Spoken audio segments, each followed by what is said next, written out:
tous, je me présente, je suis Quack. Aujourd'hui, je vais vous faire une petite vidéo de présentation d'un lanceur spool valve ainsi qu'un petit tutoriel pour l'entretien de celui-ci après une utilisation intensive sur un terrain de paintball. Alors pour cette vidéo, j'ai choisi d'utiliser un lanceur de la marque Eclipse. Le GTEx, c'est un lanceur de milieu de gamme. Donc c'est un lanceur de type compétition, donc un lanceur fluo. C'est un très bon lanceur de milieu de gamme qui vous permettra d'aborder et de commencer la compétition de manière très ludique. Il possède déjà tous les modes nécessaires pour participer à une compétition de speedball. Et donc c'est vraiment un lanceur abordable. On le trouve aujourd'hui sur le marché à un prix d'environ 550 €. Donc pour ses capacités, c'est abordable. Il a aussi également un grand frère qui s'appelle le GTEx 160R, qui lui est un peu plus performant grâce à un système d'air pour la propulsion de la bille optimisée. Mais on laissera ça de côté pour une prochaine vidéo.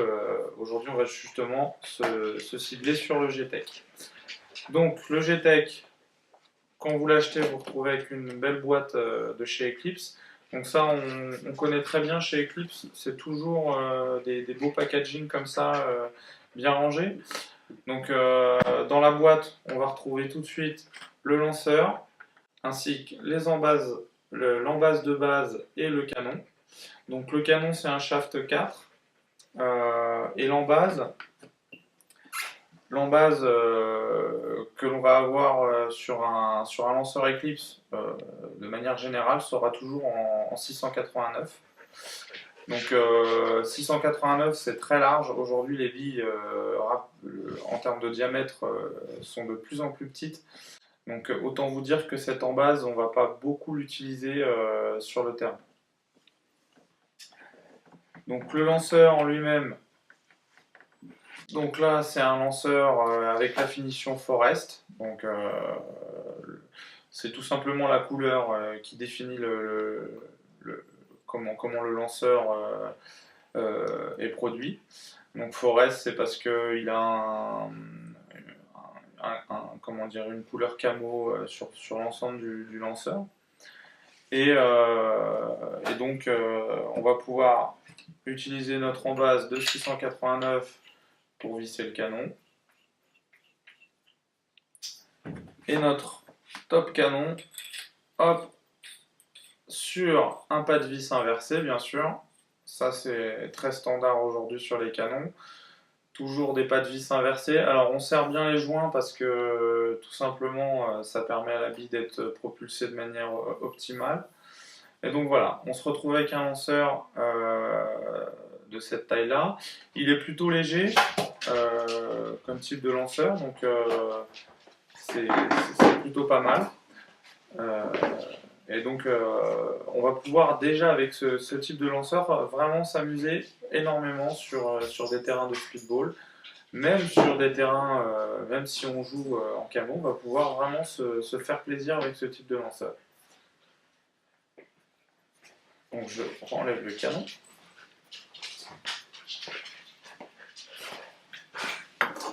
Alors, de base, le GTEC, on va se débarrasser de la boîte pour un moment. Donc de base, le GTEC ne possède pas d'écran LCD, mais il est possible d'en installer un. C'est exactement le même que celui de l'ETEC 5. Donc il est très simple à installer, on va regarder ensemble au démontage tout à l'heure, je vous montrerai comment justement entretenir le lanceur et surtout comment manipuler cet écran qui est très simple à installer.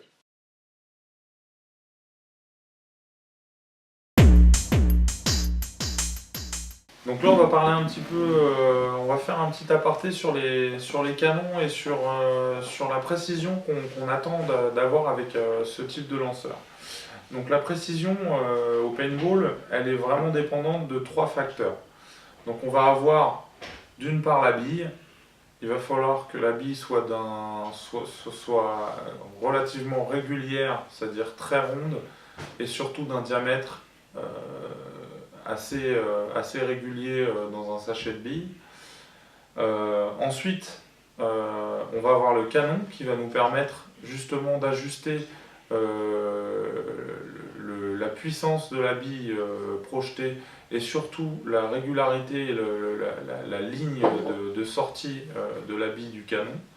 Et enfin, le lanceur va intervenir euh, sur sa capacité à souffler la bille. Donc on est sur un spool valve. Donc la particularité d'un spool valve, c'est qu'il n'y a pas contact avec la bille, elle est soufflée directement dans le canon. Donc ça permet de jouer des billes de compétition avec des opercules très fins. Donc euh, on va pouvoir ainsi avec les lanceurs spool valve, on va pouvoir vraiment jouer de la bille de très très bonne qualité. Donc comme je vous ai dit tout à l'heure, de base, notre GTEC il est équipé d'un embase de 689. Donc si je prends un embase de 689, j'ai une bille de type Tomahawk classique. Donc cette bille, bon, c'est pas une bille de compétition, mais c'est une bille qui est quand même assez bonne et régulière, donc qui est assez bonne à utiliser pour jouer dans tous les styles, hein, camo comme fluo. Donc si je prends ce type d'embase en 689 et que je prends la bille, ce qui se passe, c'est que tout de suite, hop, elle descend sans vraiment opposer aucune résistance dans le canon. Donc ce qu'on va vouloir pour avoir une précision et surtout une puissance accrue dans le canon, ce qu'on va vouloir c'est avoir un effet Sarbacane. Alors vous allez me demander comment on va pouvoir faire ça, sachant que dans le packaging de base, on n'a pas les accessoires pour le faire. Donc il existe chez Eclipse, et il existe dans d'autres marques, des canons donc, spécialisés pour permettre de réduire le diamètre de l'intérieur du canon. Donc ça s'appelle des canons en base fric par exemple. Donc la particularité du coup des canons de type fric, c'est qu'on va pouvoir utiliser différents inserts avec des diamètres plus ou moins grands qui vont nous permettre justement d'ajuster le diamètre du canon à l'intérieur de celui-ci. Donc qu'est-ce qu'un insert fric? C'est tout simplement un tube en aluminium avec un diamètre spécifique. Donc là, celui que je prends, le jaune, c'est un diamètre de 682, donc par rapport à notre embase de base, on se retrouve vraiment avec quelque chose de beaucoup plus petit.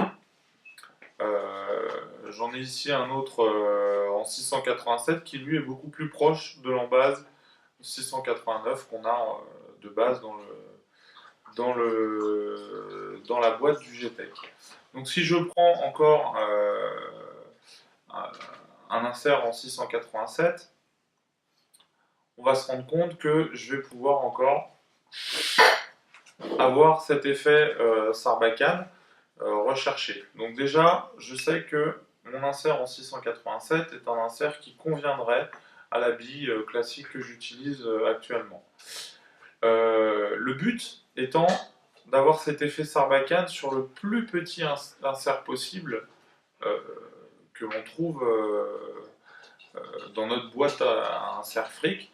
Donc je vais essayer de faire exactement la même chose avec l'insert en 682 et si ça fonctionne, ça voudra dire que potentiellement cette bille peut fonctionner avec un insert en 682.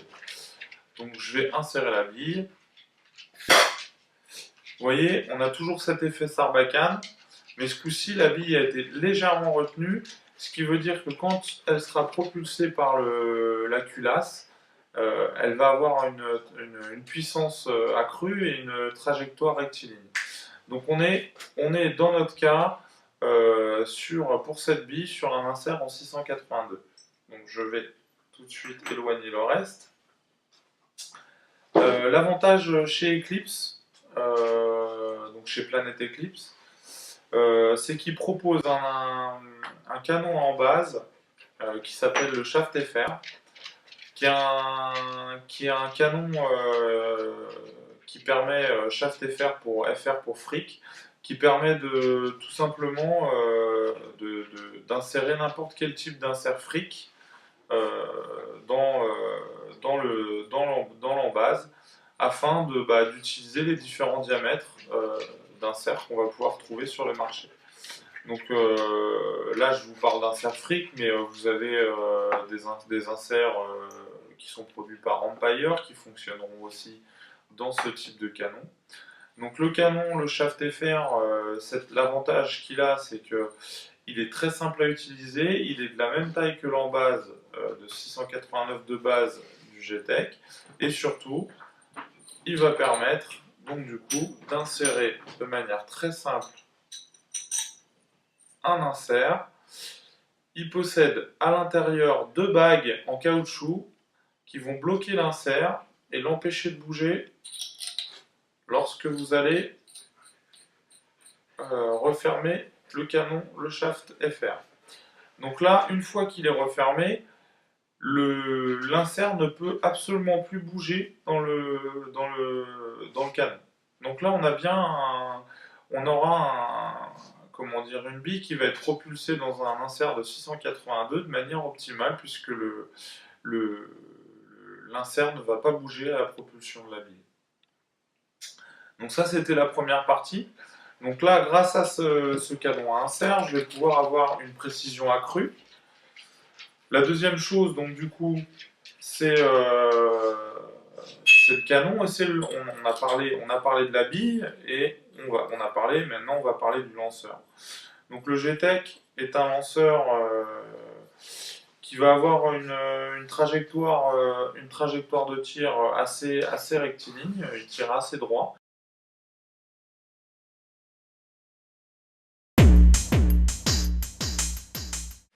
Alors, dans la boîte Eclipse, c'est assez bien fait. Vous allez retrouver un jeu de toutes les clés disponibles pour démonter votre lanceur. Donc ça, c'est vraiment idéal, sachant que effectivement, il y a différentes tailles de clés pour chacune des fonctionnalités que vous voulez utiliser sur votre lanceur. Vous allez trouver également un tube de graisse qui va être très important pour l'entretien général de votre lanceur. Donc du coup, la première chose à faire quand on veut entretenir son lanceur, c'est de dévisser le canon et de le démonter. Donc le canon toujours en pas de vis inversée. Hein, donc on force pas surtout, car si on force, le risque c'est de bloquer la vis et après d'abîmer son canon. Donc on va utiliser un swab pour nettoyer le fond du canon. Il ne faut, lorsqu'on regarde à l'intérieur du canon, il faut vraiment avoir un effet miroir et ne plus voir aucune impureté à l'intérieur du canon. Donc ça, c'est vraiment très important quand vous nettoyez votre canon. La moindre impureté que vous allez trouver dans votre canon va avoir un effet vraiment négatif sur la propulsion de la bille dans le canon. Donc il faut vraiment faire le maximum pour nettoyer vos inserts ou votre embase de manière optimale pour avoir cet effet miroir à l'intérieur, c'est-à-dire sans aucune impureté. Donc on va pouvoir nettoyer le Shaft FR de la même manière, ne plus avoir de copeaux de billes, hein, car ce qui se passe souvent avec le Shaft FR, c'est son seul unique petit défaut, c'est qu'il a des ouvertures, il a des ouïes qu'on retrouve sur tout le tour du Shaft FR. Et donc souvent, quand vous prenez une bille sur le canon, des copeaux de l'opercule de billes peuvent s'insérer à l'intérieur du canon et gêner un peu, comment dire, la propreté du canon.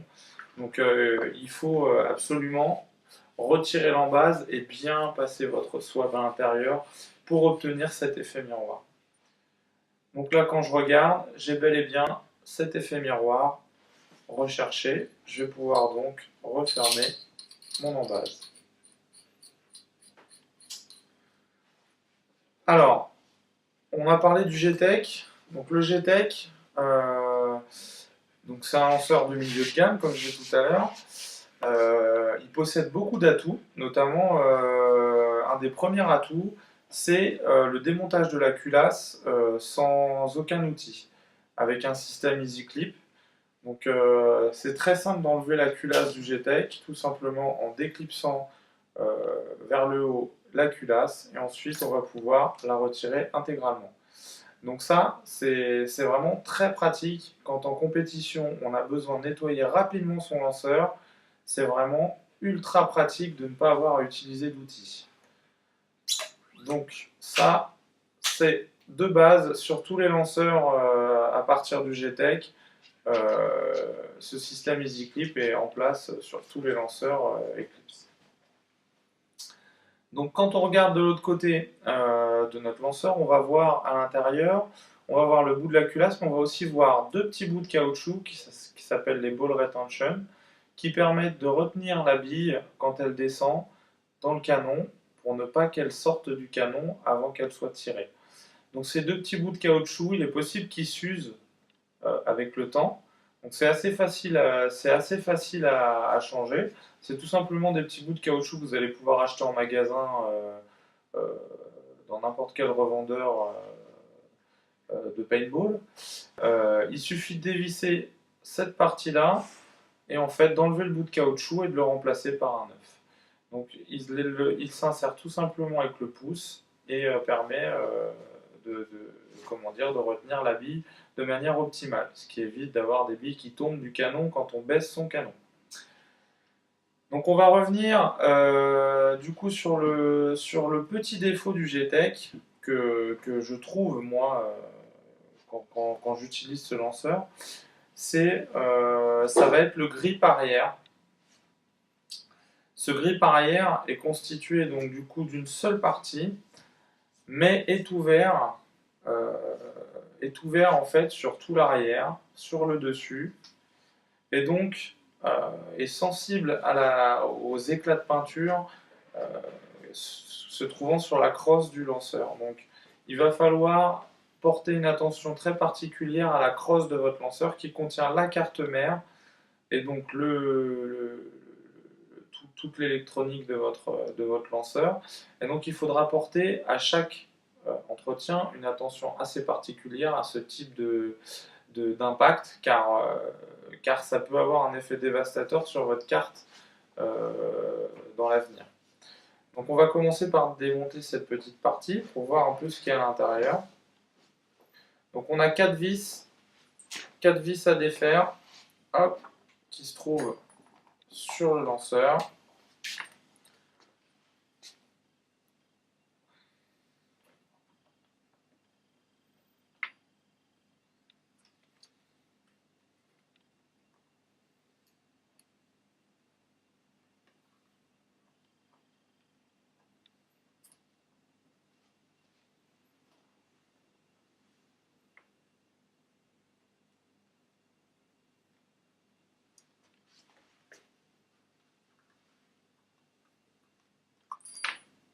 Hop, j'ai ainsi, comme je vous le montrais tout à l'heure, hop, vous voyez, le grip s'ouvre par l'arrière, et donc souvent, on a des éclats de peinture ou de la projection de peinture qui va rentrer au niveau soit de l'écran, soit du haut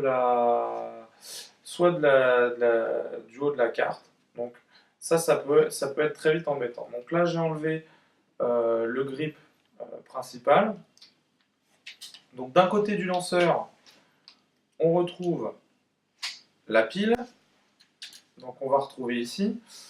Donc globalement, là c'est une pile 9 volts.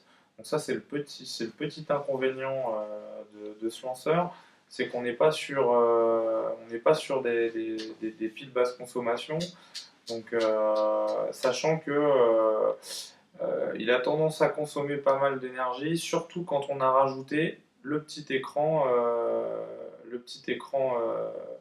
LCD derrière pour contrôler le lanceur. Donc c'est ce petit inconvénient-là qui va nous embêter un petit peu. Et de l'autre côté, on va pouvoir voir ici la carte mère, ici la carte de l'écran LCD. Donc c'est très très simple d'acheter cet écran LCD sur le marché. Alors il n'est pas marqué écran LCD pour le GTEC, il est marqué écran LCD pour l'ETEC 5, mais c'est à l'identique, c'est le même écran, puisque les deux lanceurs partagent la même carte. Donc l'écran est tout à fait compatible. Donc il s'insère dans ce petit ergot avec les pins qui se trouvent ici. Donc il suffit de sortir légèrement la carte mère, insérer les pins et rentrer l'écran à l'intérieur. Et donc, si j'allume mon lanceur, je me retrouve avec un écran LCD qui fonctionne de manière optimale. Toujours avec ce système de LED qui nous montre dans quel mode le lanceur se trouve. Donc on n'a pas forcément besoin de cet écran LCD, c'est juste bien plus pratique d'utiliser l'écran LCD. Je vous conseille de l'acheter parce que sans cet écran LCD, vous devez, pour vos réglages, vous repérer au LED et aux différentes couleurs et au clignotement des LED pour régler votre lanceur. C'est bien plus facile à utiliser avec ce petit écran LCD. Donc on ne va pas aller plus loin pour l'instant sur l'écran LCD. Mais donc là on parle vraiment, la partie interne, là, vraiment, c'est vraiment une partie dont il faut prendre absolument soin.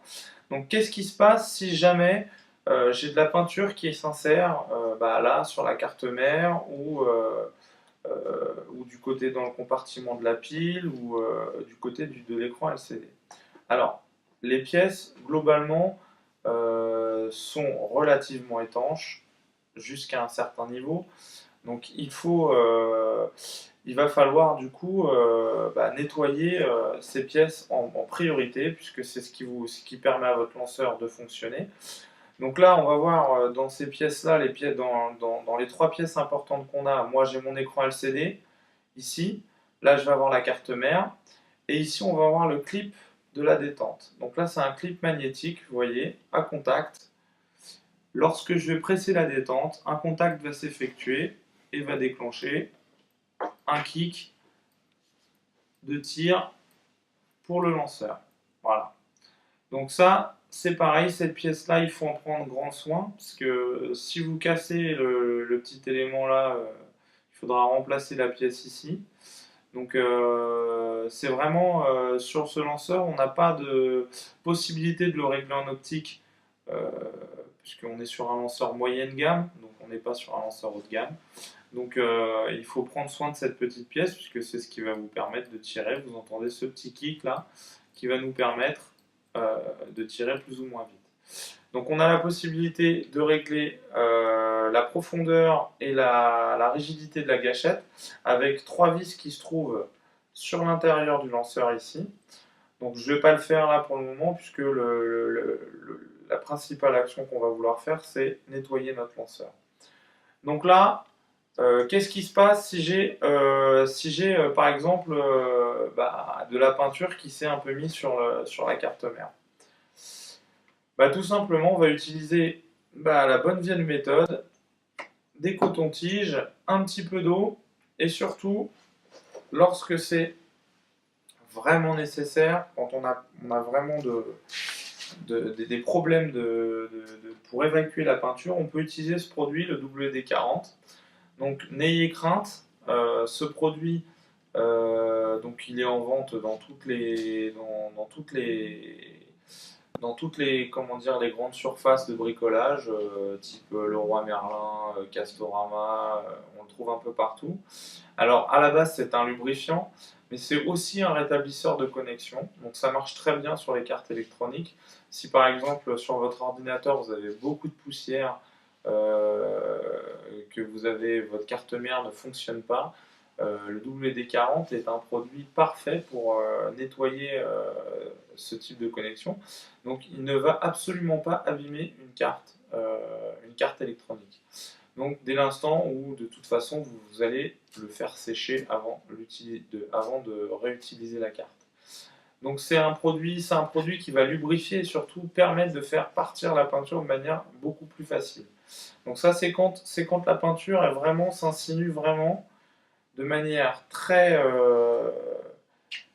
précise à l'intérieur de la carte et qu'on aura du mal quand on aura du mal à atteindre certains petits bouts de la carte, on pourra asperger un peu avec le W40, ce qui va permettre de lubrifier et de nettoyer un peu la peinture, de la faire couler et ainsi d'essuyer facilement les différents impacts de peinture qu'on va pouvoir retrouver sur notre carte. Donc là, c'est tout pour la carte. Donc on va passer à la partie la plus importante, c'est-à-dire la culasse. Donc on est sur le Easy Clip, donc ça c'est vraiment parfait. Donc comment fonctionne un spool valve? Donc on a une chambre à air, on a un spool qui se retrouve ici, et on va avoir un bolt qui va, avec la propulsion d'air, pousser la bille vers l'extérieur de manière très régulière. Donc là, on a nettoyé notre carte, on a nettoyé notre écran LCD, donc on va pouvoir remonter le grip. Donc c'est pas bien difficile, il suffit de passer le grip à l'intérieur, dans le bon sens c'est mieux.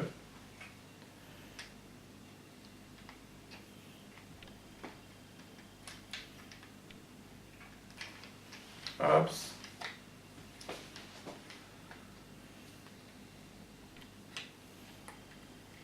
Hop.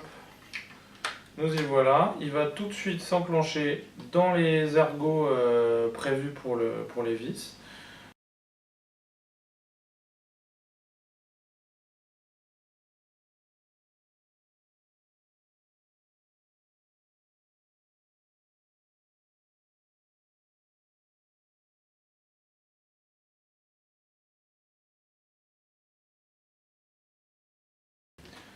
Donc maintenant on va passer à l'élément le plus important du lanceur, donc c'est la culasse.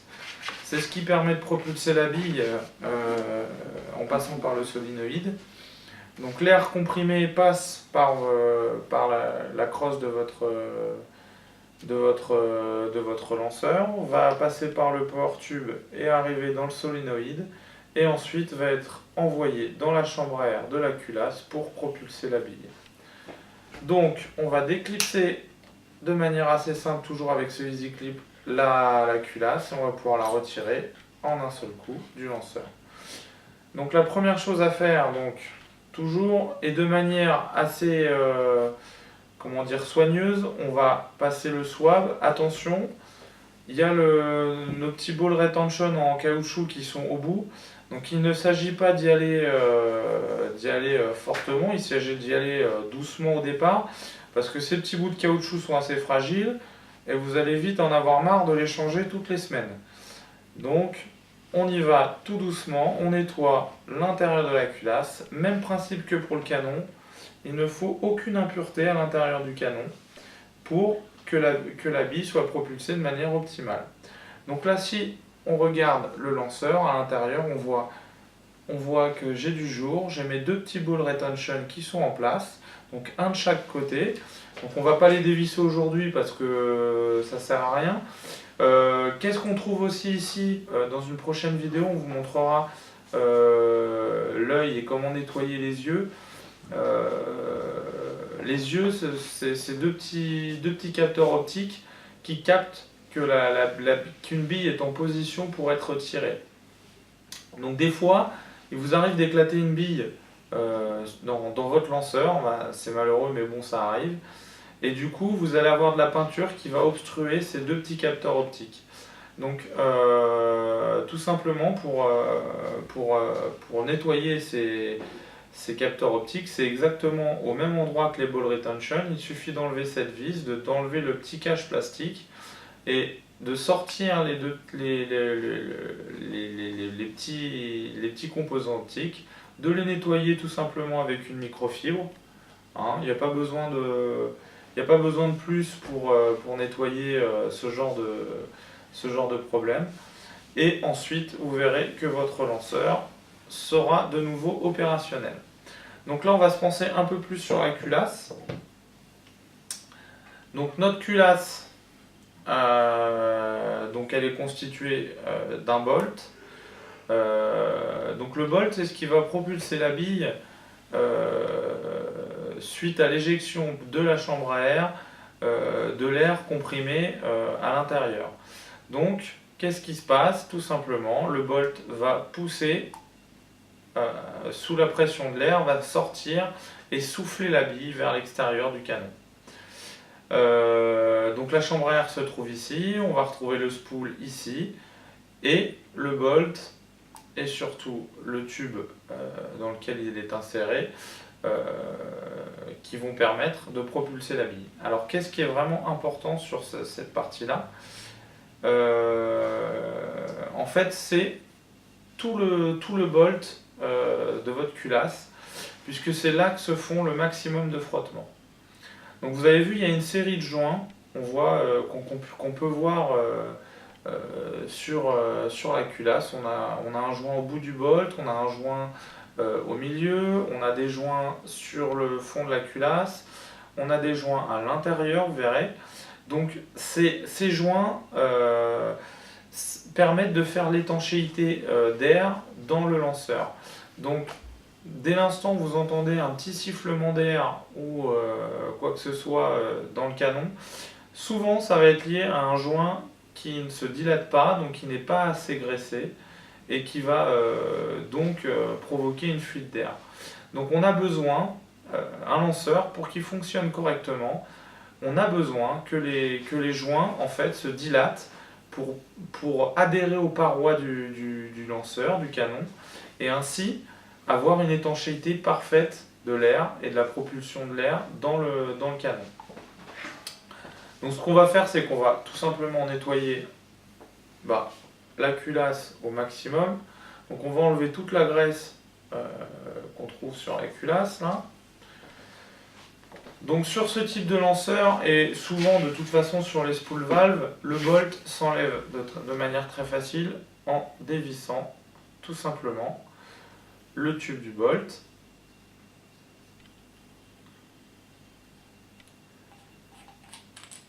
Hop, on retrouve le spool, donc qui éjecte l'air. Et donc notre système de bolt dans le tube, en fait, on va pouvoir tout simplement les enlever en appuyant dessus. Et voilà, on a séparé. Comme je vous disais, on retrouve des joints qu'on ne voit pas forcément quand on sort la culasse, mais ces joints-là sont d'autant plus importants que c'est eux qui prennent le plus de frottement dans la culasse. Donc la première chose à faire quand on entretient sa culasse, c'est vraiment d'entretenir un maximum le bolt.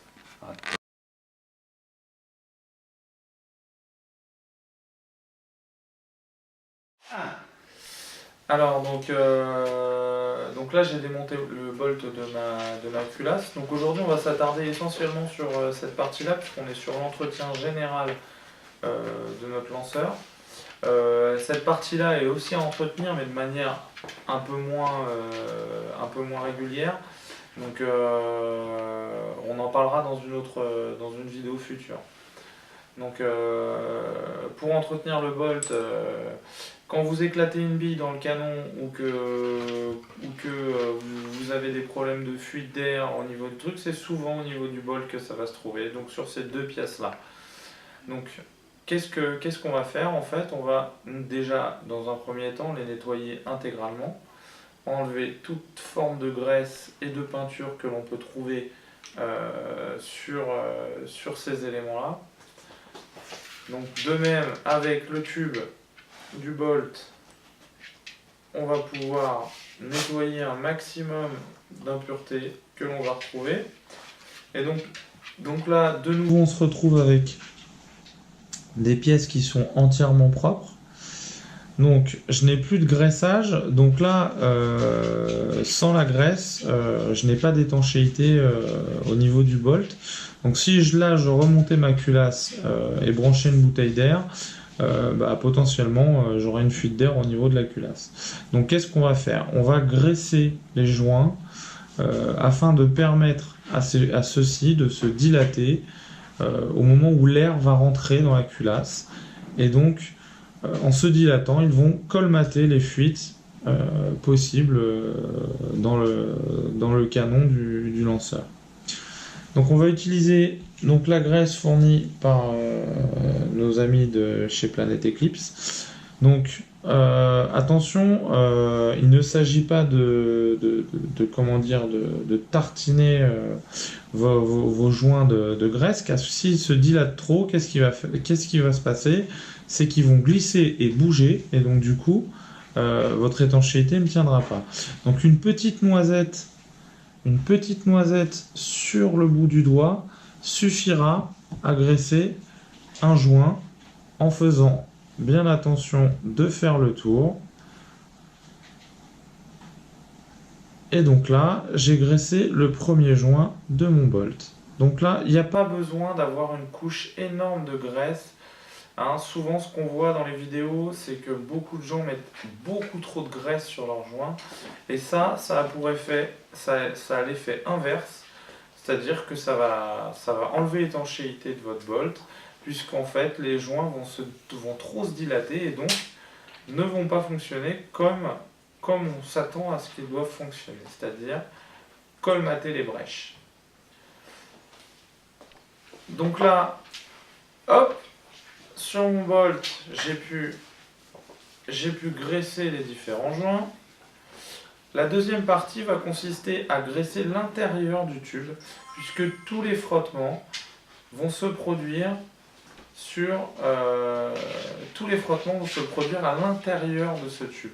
Le bolt bouge à l'intérieur de ce tube. Donc, qu'est-ce qu'on va faire? C'est qu'on va prendre, encore une fois, une petite noix de graisse qu'on va mettre sur le bout de son doigt et tout simplement on va graisser l'intégralité de l'intérieur du tube afin que les joints n'aient pas de résistance au moment de l'entrée d'air dans la chambre. Donc là j'ai bien graissé tout l'intérieur du tube. Je vais pouvoir graisser également ce joint là. Alors c'est pas le plus important celui-là, puisque ce joint-là ne sert qu'à créer l'étanchéité entre le bord du canon et la culasse. Donc ce n'est pas un des joints les plus importants. Les plus importants sont vraiment ceux qui sont à l'intérieur du tube. Donc à l'intérieur du tube, on voit aussi qu'on a un petit joint, donc on va également, avec une petite noix toujours, très peu, il n'y a pas besoin d'en rajouter des tonnes. On va tout simplement graisser l'intérieur du bolt. Une fois cette opération terminée, on va pouvoir réassembler notre lanceur, notre bolt, le faire ressortir, hop, le réintégrer à la culasse.